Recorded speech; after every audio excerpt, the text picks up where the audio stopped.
நாம் மறைந்த காலம் முதல் இலங்கை அபிவிருத்தி அடைந்து வரும் ஒரு நாடாகவே இருந்து வருகின்றது. இன்றும் அதே விதமாக உள்ளது. பொருளாதார ரீதியில் எம்மை விட கீழ்மட்டத்திலிருந்து சிங்கப்பூர், தென்கொரியா, மலேசியா, பங்களாதேஷ் போன்ற நாடுகள் உலக பொருளாதார குறிகாட்டியில் உயர்நிலைக்கு செல்லும் நிலையில் நாம் இன்னும் அபிவிருத்தி அடைந்து வரும் ஒரு நாடாகவே இருந்து வருகின்றோம். கடந்த காலங்களில் இளைஞர்கள் வேலைவாய்ப்பு கோரி வரிசைகளில் காத்திருந்தனர். இன்னொரு தரப்பினர் எரிபொருளை கோரி வரிசையில் இருந்தனர். எமது நாட்டின் அப்பாவி பெற்றோர் எரிவாயு கோரி வரிசையில் காத்திருந்தனர். பொதுவாக மக்கள் நாளொன்றுக்கு 3 நேரம் சாப்பிட்டாலும் எமது நாட்டின் சில குடும்பங்கள் ஒரு நேர உணவை கூட மிக சிரமத்துடனேயே பெற்றுக் கொண்டுள்ளனர். இந்த கதை அவ்வாறு இருந்தாலும் எமது நாட்டை ஆட்சி புரிந்த ஜனாதிபதிகள் அனைத்து சுகபோகங்களையும் அனுபவித்து பல கோடி ரூபாய் பெறுமதியான வீடுகளை அவர்கள் பெற்றிருந்தனர். ஜனாதிபதியின் சிறப்புரிமை சட்டத்தின்படி முன்னாள் ஜனாதிபதிகளின் ஓய்வூதியத்திலிருந்து 1/3 பகுதி பெறுமதியான தொகை வீடொன்றுக்கு வாடகை வழங்கப்பட வேண்டும். எனினும் அந்த சட்டத்தில் எந்த ஒரு இடத்திலும் பல கோடி ரூபாய் பெறுமதியான சொகுசு வீடுகள் வழங்கப்பட வேண்டும் என குறிப்பிடப்படவில்லை.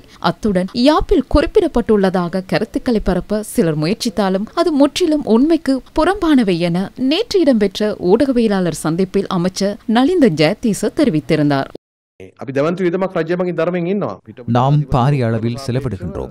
30,000 சதுர அடி வீட்டை நிர்மாணிப்பதற்கு அரசாங்கம் பெருமளவு பணத்தை செலவு செய்யும் நிலையில் அதனை ஈடு செய்ய முடியாது. திட்டமிட்டு அவர்கள் மக்களை திசை திருப்புகின்றனர். அரசியல் அமைப்பின் ஊடாகத்தான் முன்னாள் ஜனாதிபதிக்கு வீடு வழங்கப்பட வேண்டும் என்று சட்டத்தரணி நாமல் ராஜபக்ஷ உள்ளிட்ட குழுவினர் அரசியல் அமைப்பில் எந்த சரத்தில் முன்னாள் ஜனாதிபதிகளுக்கு வீடு வழங்கப்பட வேண்டும் என கூறப்பட்டுள்ளது என்று கூறுங்கள். எமக்கு தெரிந்த அரசியல் அமைப்பில் அவ்வாறு இல்லை. வீடு வழங்கப்படுவது அரசியலமைப்பின் ஊடாக உரிமை அல்ல.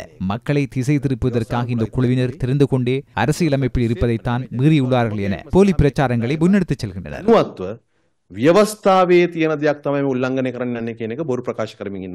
எனினும் முன்னாள் ஜனாதிபதிகளுக்கு வழங்கப்பட்டிருந்த வீடுகளில் கூடுதலான செலவினத்தை அரசாங்கம் சுமக்க வேண்டியிருப்பது முன்னாள் ஜனாதிபதி மஹிந்த ராஜபக்ஷவுக்கு வழங்கப்பட்டுள்ள வீட்டுக்காகவே என தற்போது தெரிய வந்துள்ளது. குறித்த வீடு கொழும்பு விஜயராம பகுதியில் உள்ளதெனவும் அது 1 ஏக்கரும் 13.8 பர்ச்சஸ் விசாலமானதாகும். குறித்த காணியின் தற்போதைய சந்தை பெறுமதி 3,128 மில்லியனுக்கும் அதிகமானதாகும். குறித்த காணியில் உள்ள வீடு 30.534 சதுர அடி பரப்பளவை கொண்டதாகும். அந்த கட்டிடத்தின் சந்தை பெறுமதி 229 மில்லியன் ரூபாவாகும். இதன் அடிப்படையில் வீட்டுடன் காணியின் மொத்த பெறுமதி 3,357 மில்லியனுக்கும் கூடுதலான பெறுமதி கொண்டது என மதிப்பிடப்பட்டுள்ளது.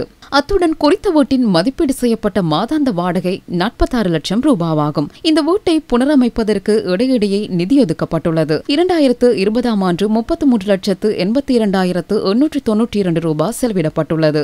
2022ஆம் ஆண்டு 3,95,000 ரூபாவும் புனரமைப்பு நடவடிக்கைகளுக்கு ஒதுக்கப்பட்டுள்ளது. 2023ஆம் ஆண்டில் மாத்திரம் குறித்த வீட்டை புனரமைக்க 383 லட்சம் ரூபாய் ஒதுக்கப்பட்டுள்ளதாக அண்மையில் பாராளுமன்றத்தில் தெரிவிக்கப்பட்டது. நாட்டு மக்கள் பல்வேறு பிரச்சனைகளுடன் தமது வாழ்க்கையை கொண்டு நடத்தும் போது முன்னாள் ஜனாதிபதிகளின் வீடுகளை பராமரிப்பதற்கு இந்த அளவு பெருந்தொகை அளவு நிதி செலவிடப்படுவது நியாயமானதா என பலரும் கேள்வி எழுப்புகின்றனர். இந்த அளவு தொகை பணம் வீண்விரயம் செய்யப்படுவதற்கு இடமளிப்பதற்காகவா தேசிய மக்கள் சக்திக்கு மக்கள் ஆணையை வழங்கினார்கள் என கேள்வி எழுப்பினார்கள். அல்லது இதுபோன்ற வீண்விரயங்களை தடுத்து நிறுத்தி அதன் பயன்கள் அப்பாவி மக்களுக்கு வழங்குவதற்கா என கேள்வி எழுப்பப்பட்டுள்ளது.